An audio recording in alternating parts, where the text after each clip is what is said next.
Two more victims battle for their lives as security is reinforced in Pusiga town of the Upper East region following a tragic attack on commercial vehicles by unknown armed gunmen that resulted in the death of 9 persons and several others injured. Police say investigations are underway to apprehend the perpetrators. Plus, former Auditor General Daniel Domelevo suggests the setting up of an independent prosecutorial body to prosecute corruption cases instead of leaving it in the hands of the Attorney General, who he alleges is a member of government and unable to prosecute his own. We're coming to you live from our studios in Kokomlemle. Please stay for details.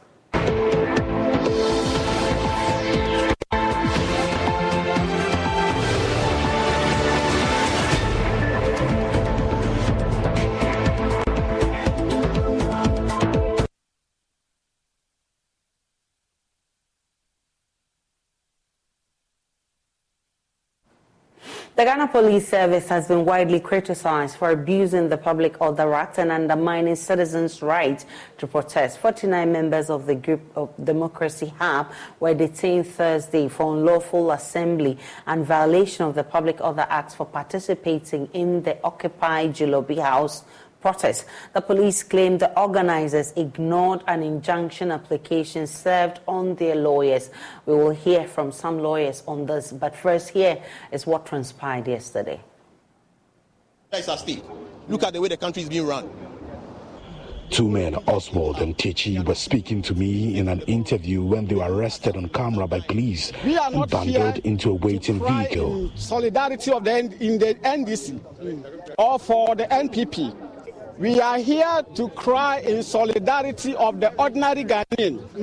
Today, Ghanaian children, parents can no longer feed their children. Well, so you see what is happening right now. So police officers now, they're maintaining the protest, arresting some of the protesters who came here and said they were going to protest despite police preventing them. Now you can see police officers here. Is that what they signed up for? They are suffering. And you can see that. Some of them preventing us from even speaking to the protesters who have been arrested. Hi, sir.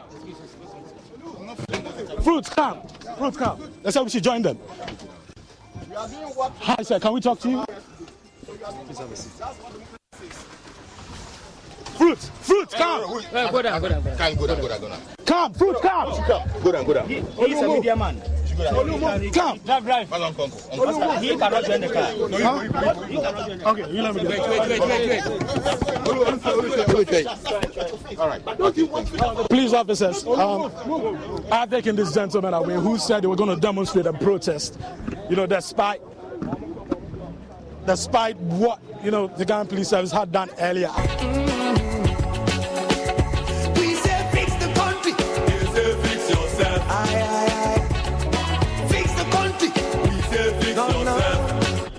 Another woman who wants to be identified only as Sarah says times are hard. She's now unable to feed her 3 children. Because Ghana is hard. Ghana is very hard. I can't be buying kenke for 5 cedis. What I was buying 1 cedi. Cost of living is terrible. Taking care of them is terrible. So that's one part. Is it their school fees or what exactly? Their living, cost of living, their feeding, transportation, everything is times 5. It's terrible. My salary cannot take care of them. Another protester says he joined because of Ghana's high import duties. His friend says he wanted to protest against what he describes as high-level corruption. In fact, the people who have committed crimes are the ones with the billions of dollars in their rooms, millions of Ghana cedis in their rooms, and the people, the numerous scandals and the stealing and thievery, those are the people they have to go and arrest. These citizens have not committed anything, and for that matter, we are calling for their release. I have this thing, like Ghanaians are so timid, we are just sitting down, one person is destroying the whole country and nobody seems not. Who is destroying the country? Akufo is destroying the country. You are President. You don't know. You don't know that Akufo is destroying the country. You are telling me. I'm not telling you. You are part of. You are a Ghanaian. I'm telling you that Akufo is destroying the country, and you know, yeah. Akufo as a person is destroying the country. During Mohammed's time, People were hitting on the street, rough from demonstrating. But under Akufo-Addo, the moment you speak up, you are arrested. The moment you open your mouth, you are arrested. Meanwhile, these people are stealing. They are stealing. They are destroying the country, and nobody wants to speak. When you speak, you are arrested. What kind of democracy are you practicing? Journalist Bridget Otu says she wants to be identified as a protester, a citizen, not a spectator. Some protesters who were demanding the release of their colleagues were whisked into the compound of the Accra Regional Police Headquarters. Some of them were manhandled by men in mufti. Journalist Bridget Otu, who says she wants to be identified as a protester, says she is a citizen, not a spectator. She says she witnessed all that happened.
Police officers, in that famously plagiarized speech by the President of the Republic, Nana Akufo-Addo, he talked about us being citizens and not spectators. It was inspirational for all of us to get involved. As a journalist, I have reported on this for so long, but you know what? I'm equally affected. My business is affected. I'm struggling to pay people.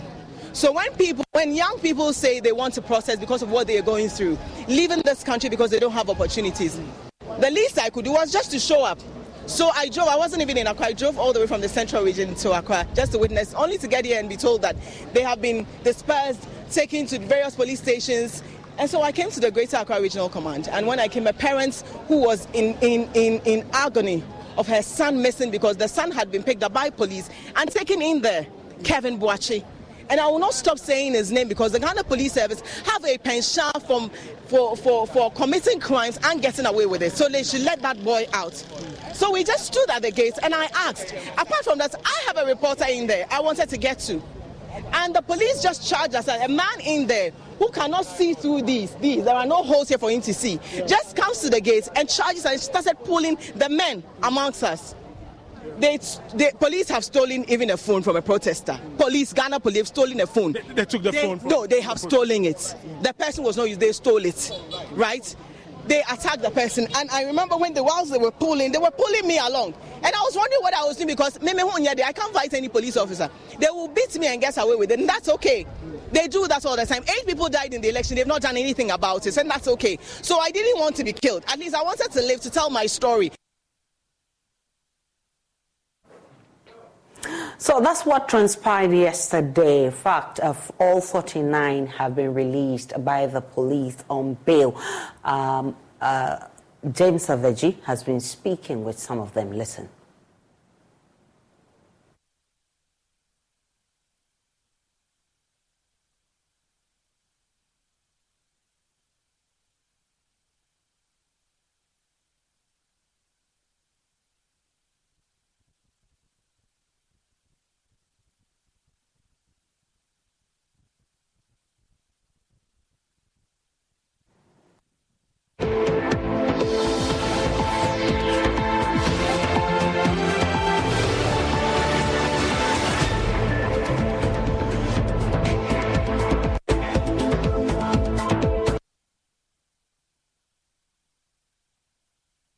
or for a new generation that grants for people economic justice. That's what we are going to be doing here. So as you have seen, I've carried and I've brought on several materials which are intended to help with teaching, the teaching aids that we're going to be using. That's what the protest is about. That is an opportunity to also educate people on their rights in a democracy. Some of this job the NCC is supposed to be doing. One Katliadi, who was one of the loudest voices and critics of the government, was always on the streets, now has that institution, and have made useless out of it. The continuous politicization of institutions that are supposed to uplift us is what we are deploring. So we were taking upon that charge ourselves, and we're going to be doing the work. How were you handled yesterday? Well, beyond the arrest and the violent nature of the arrest, the slaps and other things, the one I am taking particular offense is that all of us were taken to the Greater Accra Regional Command, put into a room, and 17 individuals, plainclothes individuals, who were wearing all kinds of earrings, who had dyed their hair in all kinds of different manners. Others dressed in shorts, in boxer shorts, were thrown into the room and locked on us, and they proceeded to beat us. I do not understand how these individuals who were calling themselves intelligence officers were brought in to beat us. That has to be explained to me. So all the PR and all the crying before committees of parliament, that PR that sustained the police service, we must break that PR down. And for me, this is one of the things I have to say. The Ghana Police Service is less than 40,000 men across board. And these 40,000 people go to training. We train them at public expense. If we cannot ensure discipline with 40,000 people, we have failed the entire country. That is where leadership must be shown at. And this is what we're asking for. You said earlier on, you said Kennedy Dapai said, over his dead body, would you be allowed to protest in the country? Yes, Ken Dapai, who is Minister of National Security, has made it clear to me that over his dead body, we're going to be allowed to protest. And it's not surprising to me that a few months later, I was charged and I'm being tried for treason. I think that this government has every intention, and they mean their words, that they are going to depress and going to make sure that they make an example out of me. But we're going to continue to fight. And whatever they want to do, they can continue to do it. But we must show up. Because when abuse of power is loudest, citizens must speak up even more. That's why we are here. And they went as far as offering you $1 million to back down. They went as far as offering us $1 million. They offered us a committee, to set up a committee and appoint us to government positions in order to stop this activism. This was made directly to me and other leaders of Fix the Country. This will be refused. Now, this conversation was had at the time with the National Minister of National Security, the Minister of Finance, and a Brigadier General of the Ghana Armed Forces at the Safe House cantonment. These are information that are verifiable. We recorded that conversation. If people recall, do you say those are the people who are making the offer? The people who made the offer on that day. If people would recall, when I came out of jail, I had made an announcement that I was going to disclose the details of a secret meeting that had taken place and some of the things that were said to us. And later I had received several calls from people in this country and refused to disclose those. This information is not something I'm lying about. I can release to you information and calls that the Minister of National Security himself called me while I was in the UK, inviting me to come down to Ghana and at public expense. And I rejected it and paid for my own ticket and flew down to Ghana. And so for me, I know and I've always known that, and there's nothing that I'm saying here that will surprise anybody or shock anybody, that we know that they have taken every kind of attempt through monetary compulsions, through violence in order to stop what we are doing. But we will continue to build. And we are demanding that if citizens really cherish this democracy and are interested in the future of this country, then they will show up and stare down power. Would you say? And I'm interested in the treatment you have described. Does that suggest that you are taking the Ghana Police Service on? Well, for us, we are showing up today. To remind everybody, when I was first arrested at the airport, I was tortured by individuals who were wearing armed forces fatigue and thrown and blindfolded and taken out of Accra. We sued the Ghana Police Service and Attorney General in the Tema High Court. The individual judge before whom we sued, that Ankoma, has been promoted to the Court of Appeal. That case has not gone anywhere for over a year.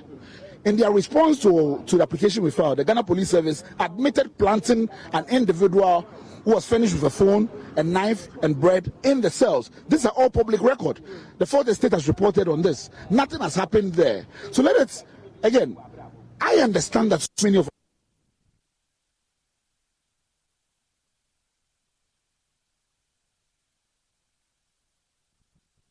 should not happen in any type of democracy.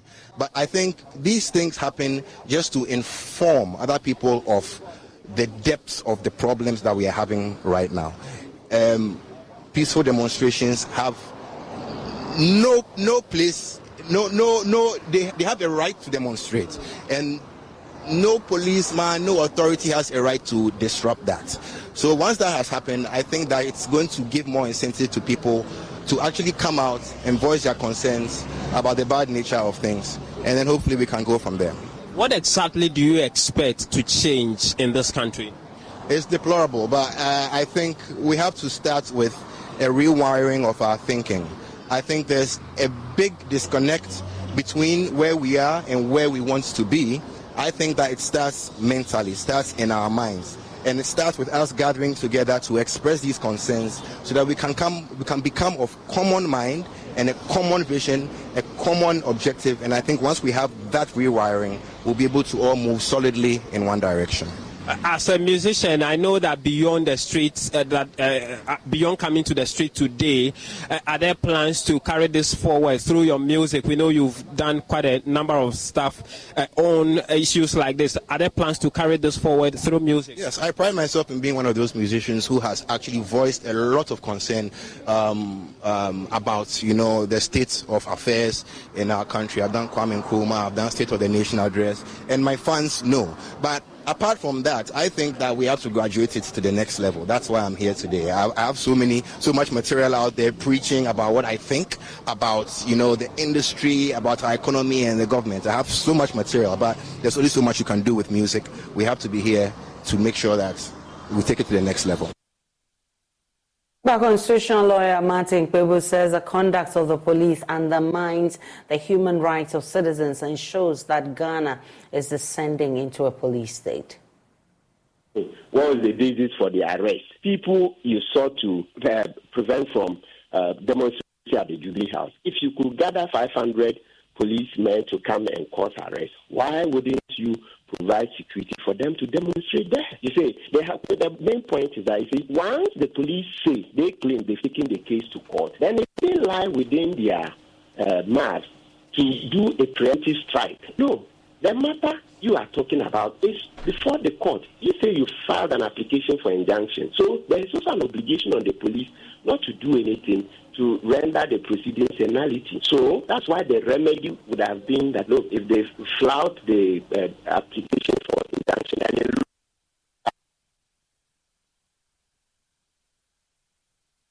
right, that's the school I belong to. They call it ex parte Mofat, and there are other cases that support it. There are other people in practice. When it's a big government project, like you see the E-level one, they ignored it and went ahead. And we all know that usually the court will be slow to interfere. So when it's a big public matter, usually that principle doesn't appear to work in practice. But in this one, if there was evidence, you would say that it's likely a court would punish for contempt if you were served. So the police had to gather their evidence and then file an application for contempt, but not to arrest. That subsequent barefaced lie or wrong law that you're doing unlawful assembly is wrong. That unlawful assembly can't apply in this case. Could you why? Look at the Public Order Act. That was what both parties were using. And the procedure is stated there. You say they should amend their location, okay, the venue, etc. If they don't, the next thing under Section 1 of the Public Order Act, it says go to court. So if you've gone to court and somebody appears to be violating it, then you go and apply for contempt. So naturally, although there's also the other side of law and order. So if they were to do anything that was untoward, causing damage to property or begin to commit any offense, then that one you would arrest and say, look, you are damaging property, you are doing X, Y, Z. But this one, like they themselves admit, it's like they've just led themselves to the slaughter, preemptive strike. In which democracy, Kwame Nkrumah's Ghana, the police have goofed.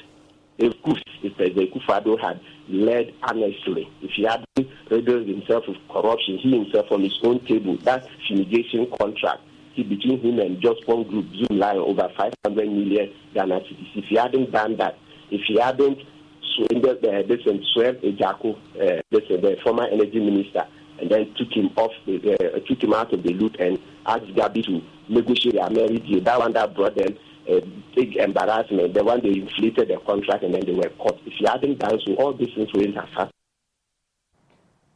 Private legal practitioner Kofi Bentel, speaking also on the morning show, says protesters have every right to go back to the Jubilee House to continue with their protest. The right to protest is such a fundamental right that it is not anybody's business to talk about what place is a security zone or what place is not, as long as it is a public space. And I think there should be a different approach to that. And I'm speaking as somebody who is aware that if you go to places like the White House or whatever it is, you don't go and protest in front of their gate. So I can understand that the seat of government or the Jubilee House will say the security zone. But my view is that the citizen owns that space.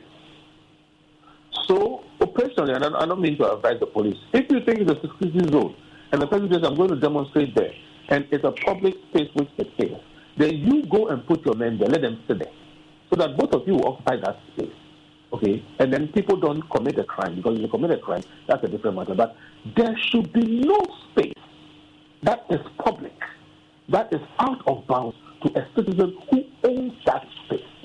We need to understand this thing about, the rights of a citizen, what it means to be a citizen, inalienable rights, constitutions and constitutionality. We need to understand these things.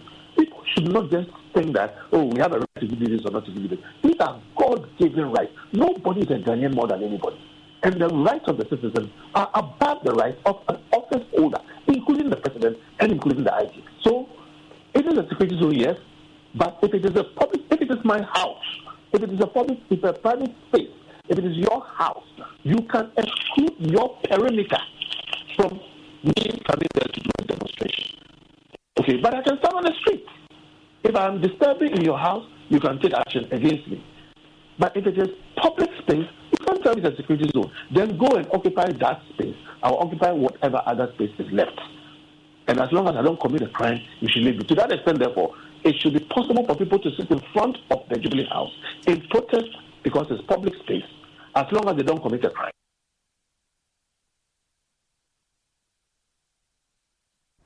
Let's go live now through the 37 Lorry station and speak with my colleague James Aveji, who's been engaging the protesters. Aveji, what's new from where you are?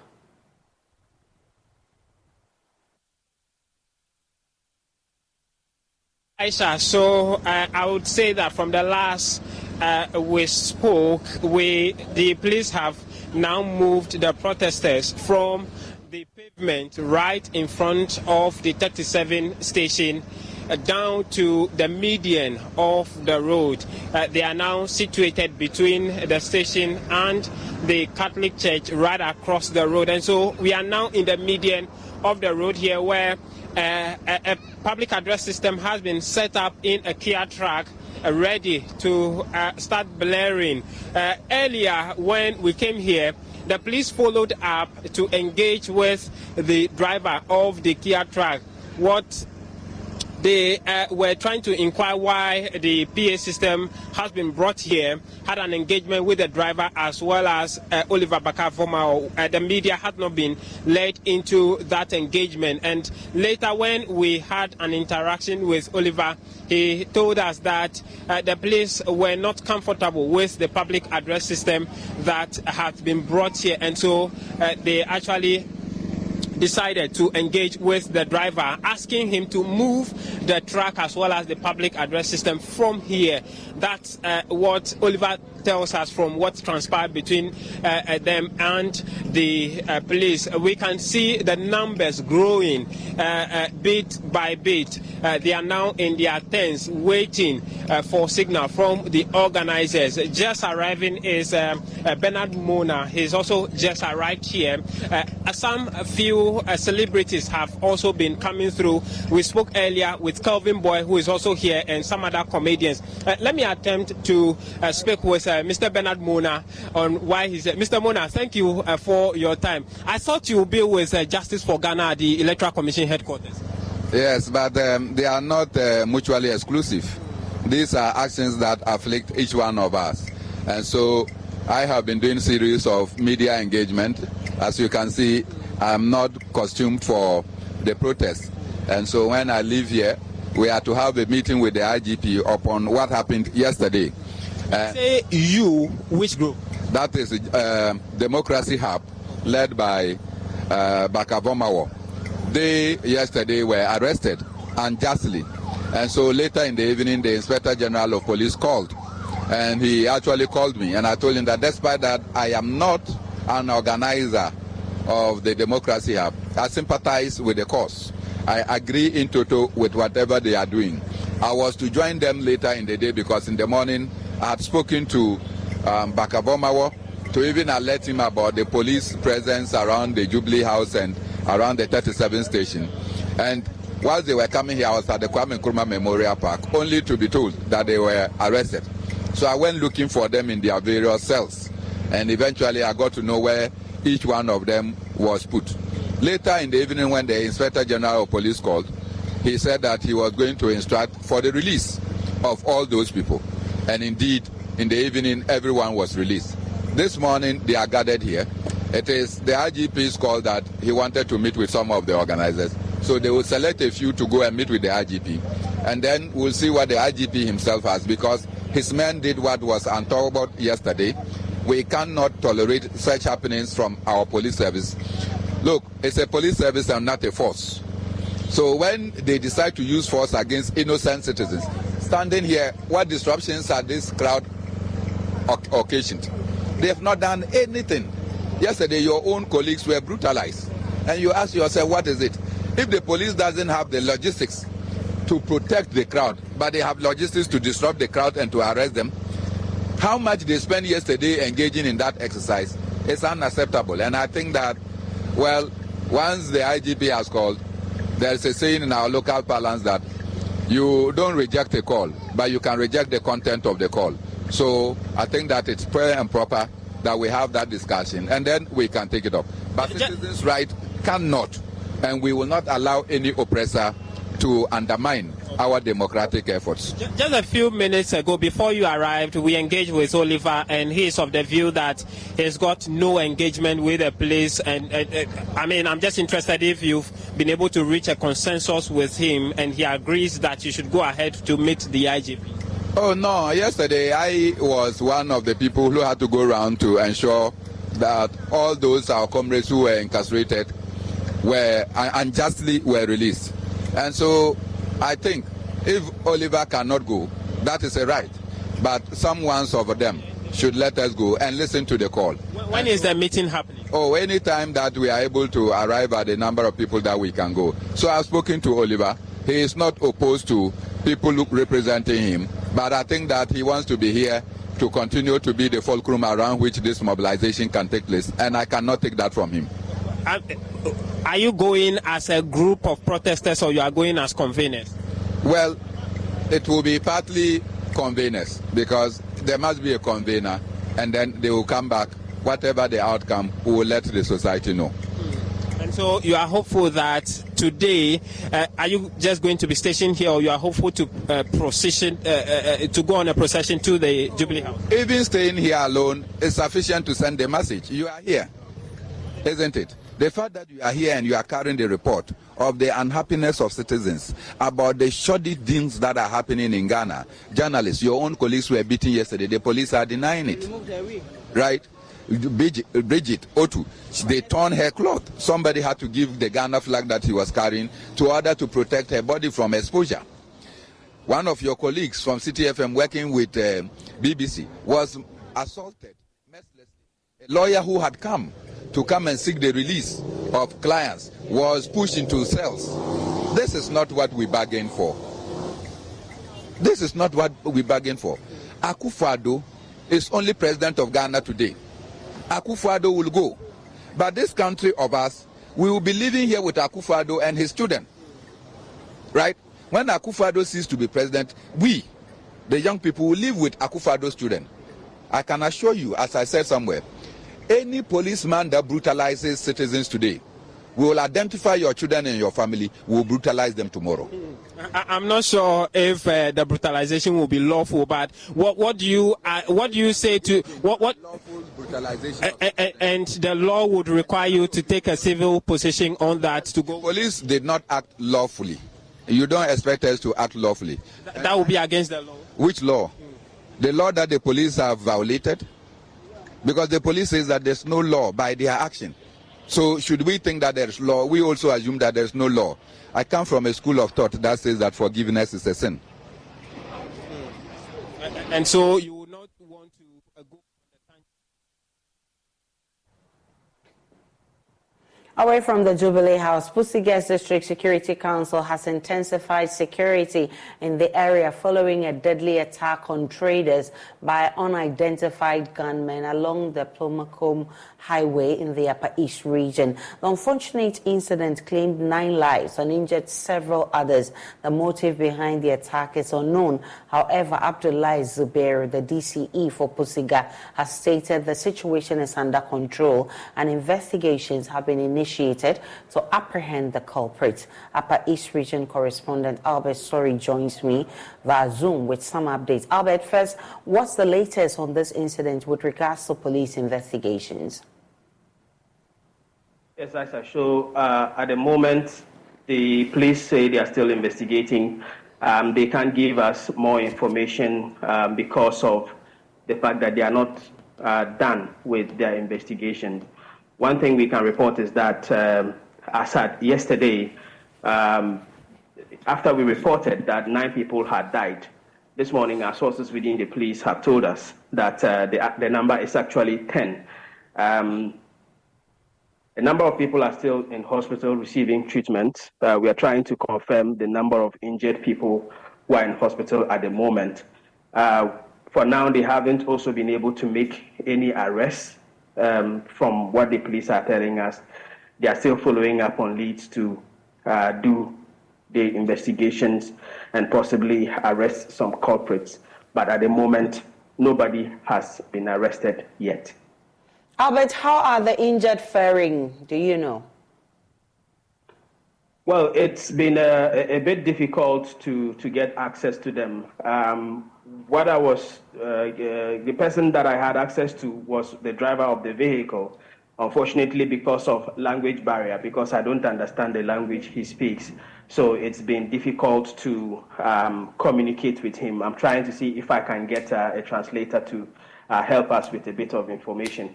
But what I'm just receiving right now as I speak to you is that actually the number of people who are in hospital now are 12 people, and they are having various degrees of injury. We do not know whether some of them are unconscious or not, but the number is 12. They are all receiving treatment for various injuries that they received. In fact, some of them, we are told, are traumatized by what happened yesterday evening. And so, yesterday morning, sorry. And so that is the information that we have. There's a little bit more of information coming in here and there. But normally, because of the fact that the police keep telling us they are doing investigations, some of the things we cannot independently verify. So we wait for the police to give us more information. We are hearing that there could be some arrests later today. But again, the difficulty normally is that when incidents of Boko happen, the police try to manage the information as much as possible because of fears of reprisal. So that is the difficulty that we have. Have you heard from the regional minister? Not at the moment. We've placed a few calls to him. It appears he's busy, so he has not been able to answer our calls. We are hoping that later today we may be able to speak to him to give us more information.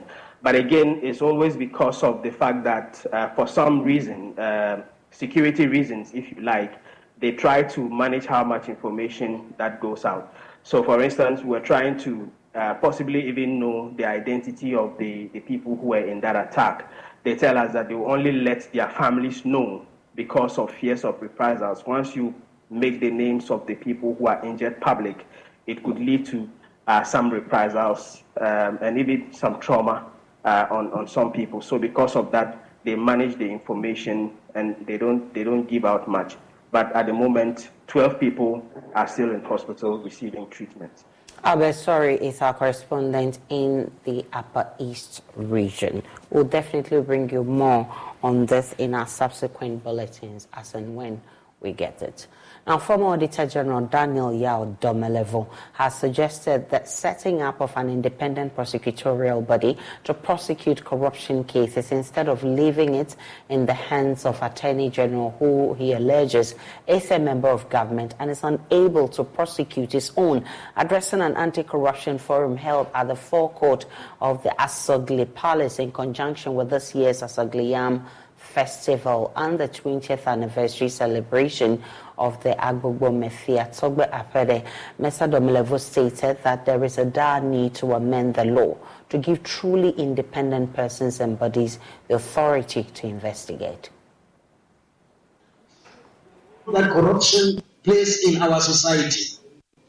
Just go to our hospitals and you will see the poor level of service delivery and the low bed syndrome. My younger sister died 2 years ago because Kolebu could not find a bed for her for 5 days. And finally she has to die. That is the extent to which corruption is eating us as a people. And we are looking on. Let's fight. We are not angry enough. At independence, Ghana was started as ahead of Singapore and Malaysia, etc. Go there and now and see. You will regret it as a Ghanaian. This dismal performance are celebrated by our shameless leaders. They want us to hail them for this mediocre performance. I don't think we can accept this. And want the leadership of this country.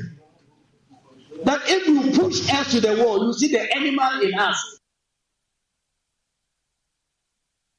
Staying with the former Auditor General, he describes corruption as the deadliest disease that has ever visited Ghana.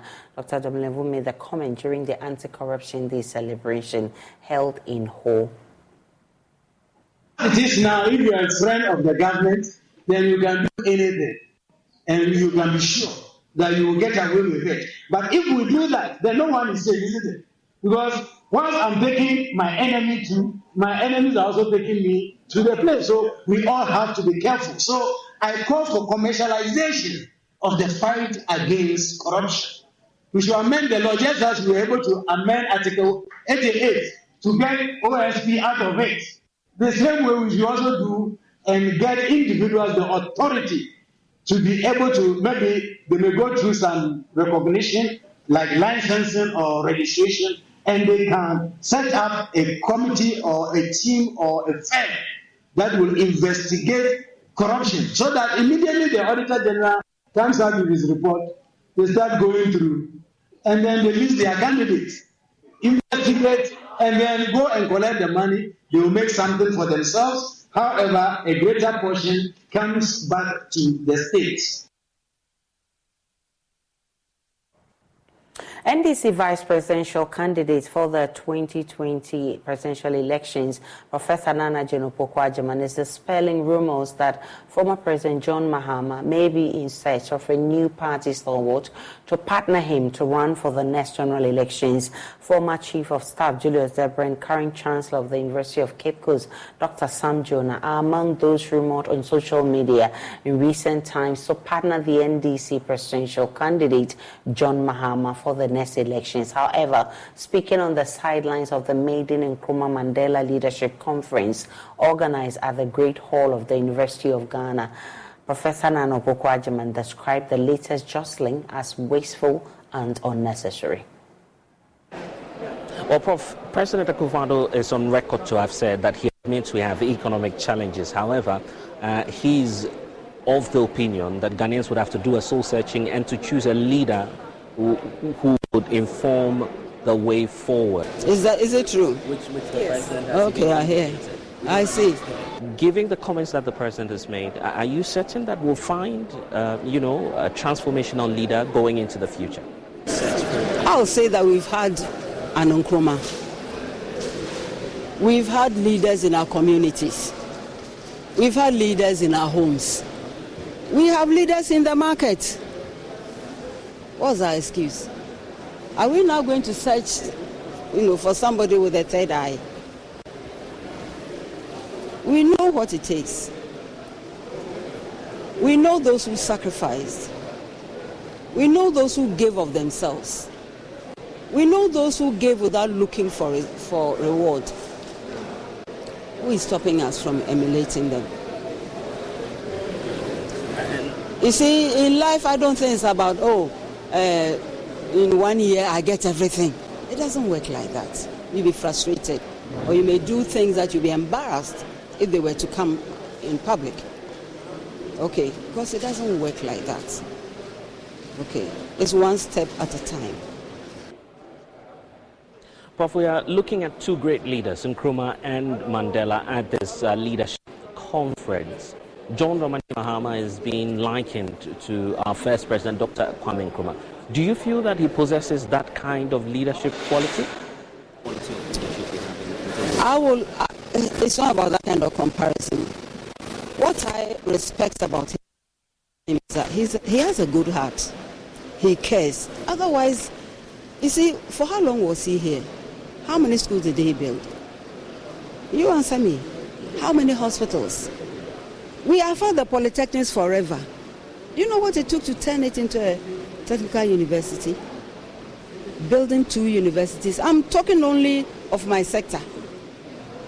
Building 2 harbors, building a new airport. Why don't you have the same now? Ghana, as we know, is in search for a new leader. Going into the 2024 elections, are you available to serve as the running mate to John Dramani Mahama going into the 2024 elections?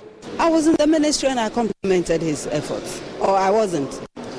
So are you posing that question? Well, there's a lot of controversies out there about it.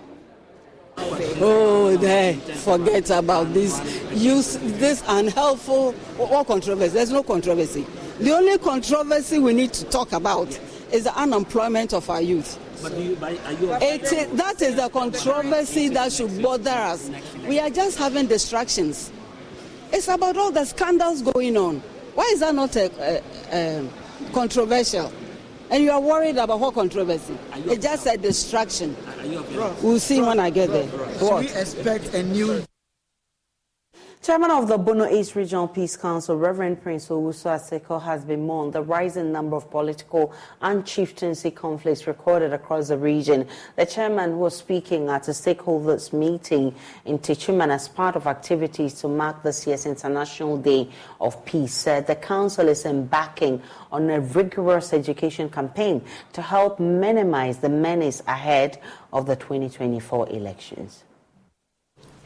To commemorate the 2023 International Day of Peace, members of the Bono East Regional Peace Council, together with key stakeholders, met in Techiman to share ideas on promoting dialogue, understanding and cooperation amongst people, as well as ways to reduce violence across the area. Chairman of the Regional Peace Council, Reverend Prince Owusu Aseko, bemoaned the rising number of conflicts within the Bono East region. Our part, all the conflicts that were in court, like I said earlier, there are 2 conflicts.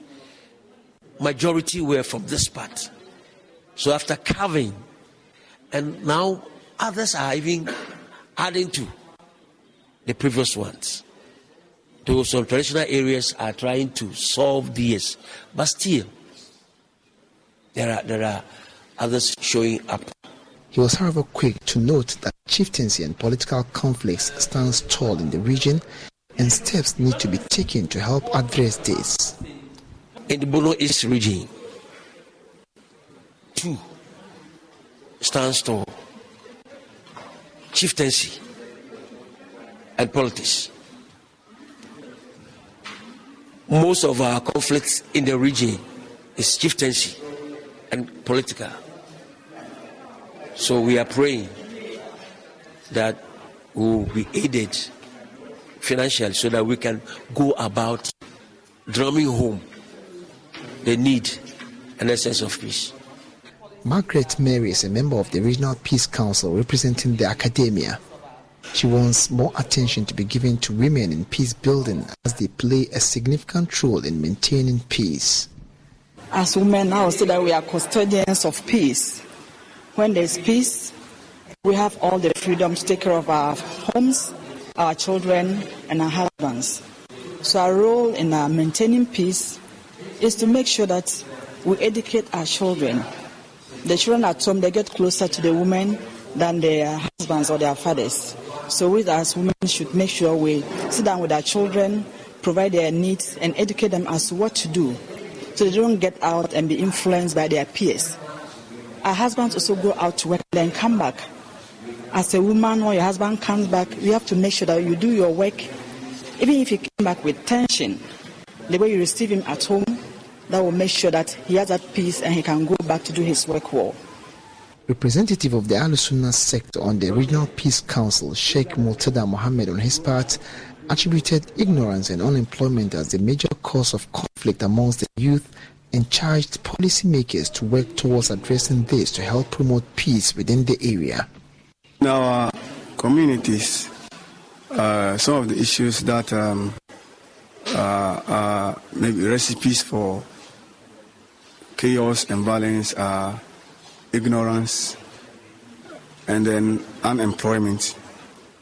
Yes, so for the youth, because of ignorance, normally whatever they are told, they believe in whatever they are told, instead of going further to research into it or to find other sources of getting information other than what they have got. So I think it is important the government and then stakeholders in our society try as much as possible not to use the youth into their advantages, but they should try as much as possible to use the youth in a way that will bring socio-economic development to their community.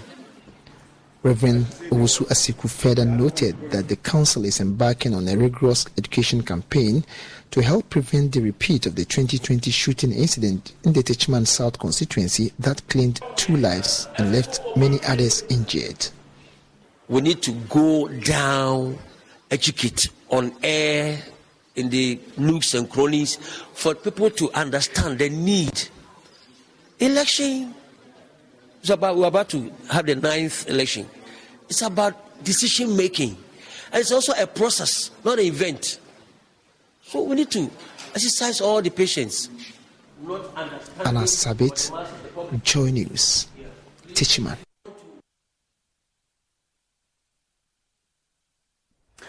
We'll take a break on JoyNews Desk. When we return, there's business. Please stay.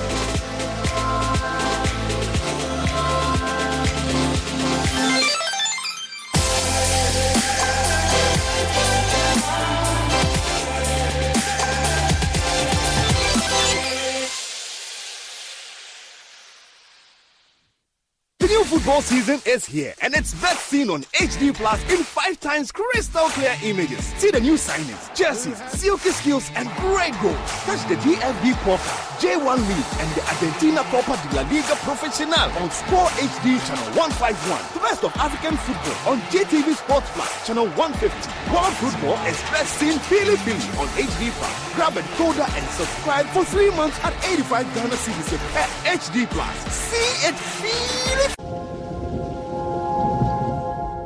So I came home earlier than I normally would that fateful Monday after work. And to my surprise, I saw my husband and my mother having sex in our living room. I had always suspected my wife. I felt she had something doing with my little brother. And I walked into a room one day, and there they were, making out. And this is my blood brother. My husband, who is a banker, will not have sex with me because I denied him my earnings. Is he gay? I've been wondering. What is your story? What secret is eating you up? Why are you having continual sleepless nights?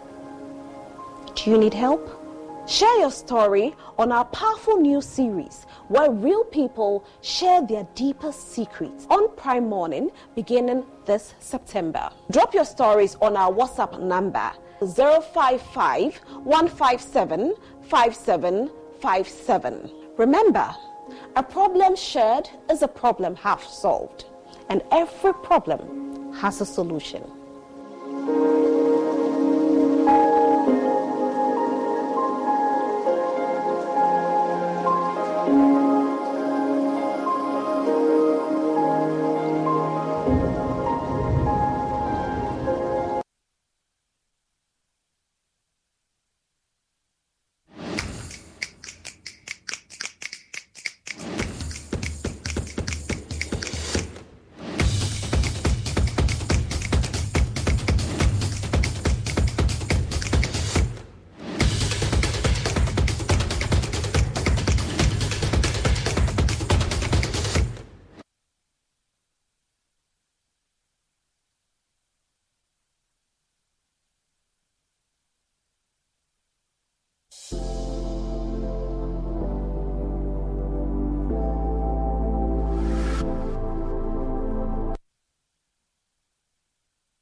Hello, good morning. This is the business segment on JoyNews Desk with me, Pius Kojobaka.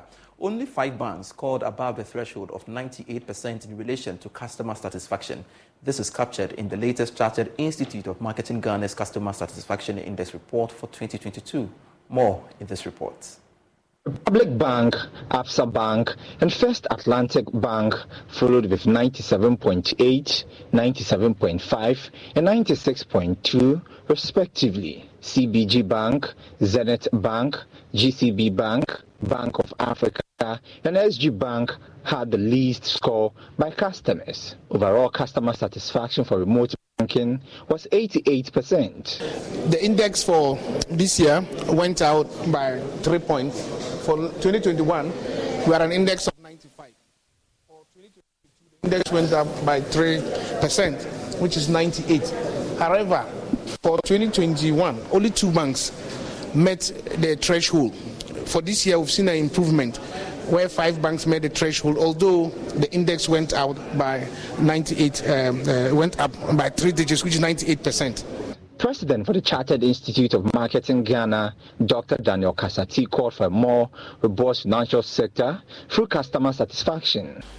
Consumers of this report, particularly the banks, must learn how to put the results to be announced tonight to good and prudent use. They should first look beyond the positions on the various tables to identify how they fared for each of the 5 dimensions of service quality, overall customer satisfaction, and either of the 2 dimensions of customer loyalty. They should indeed juxtapose their performance in each area to the customer's indication of how important that particular dimension was or is to them.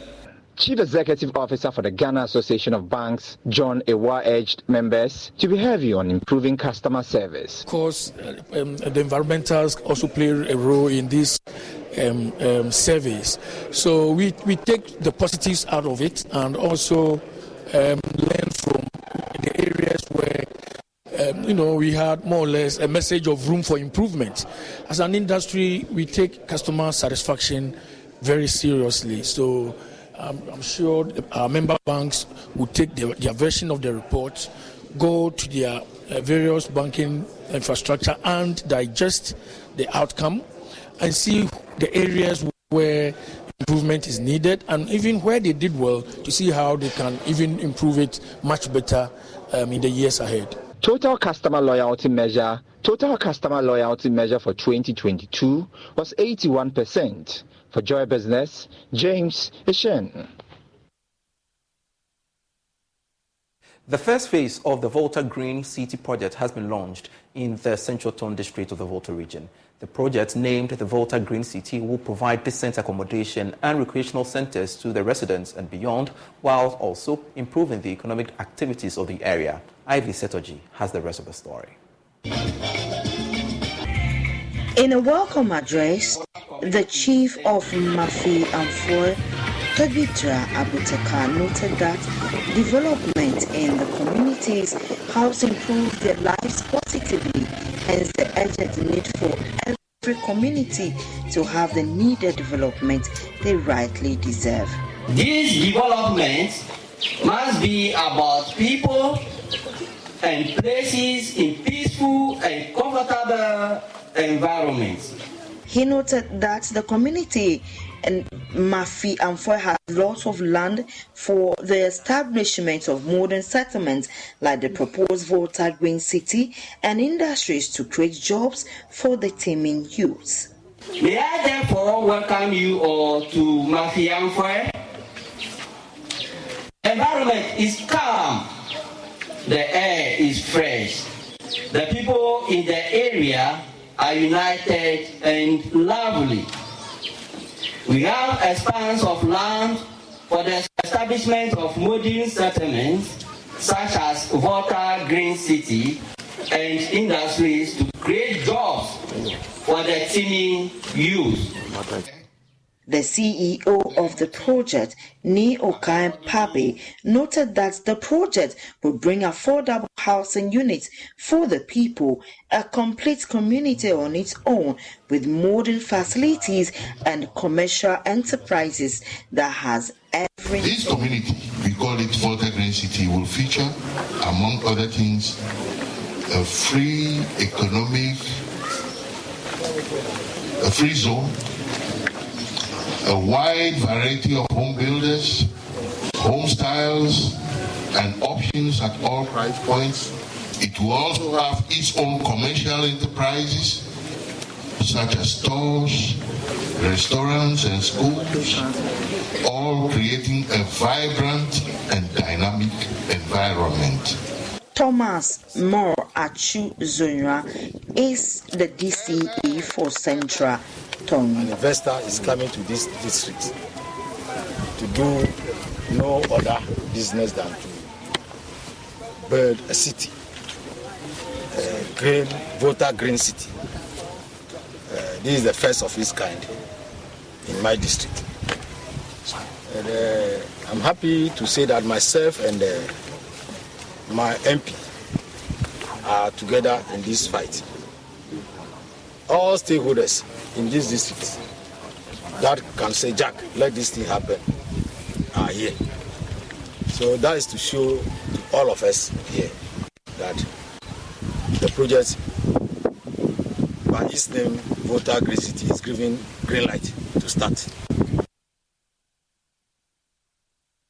And that's it for business. I am Pius Kojo Baka.